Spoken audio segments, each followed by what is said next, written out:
The educational value of the Dawn Patrol fly-in is that what you're seeing is a three-dimensional and moving picture of our world 100 years ago.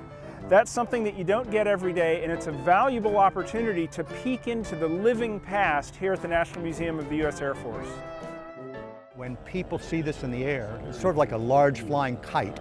Wingspan's over 44 feet, it only flies at 65 miles an hour. It changes their view of what flying is and today and what was.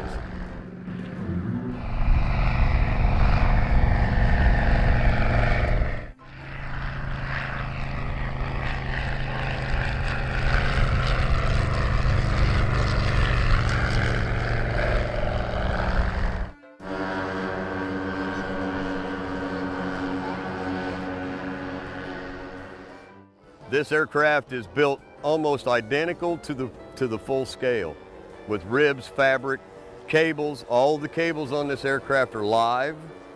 They all hold weight, they all carry weight. You break 4 or 5 cables and you're in trouble. Very interesting airplane to build and fly. I've wanted to build one since I was a kid. You know, I had to wait till I was 60 to do it, you know.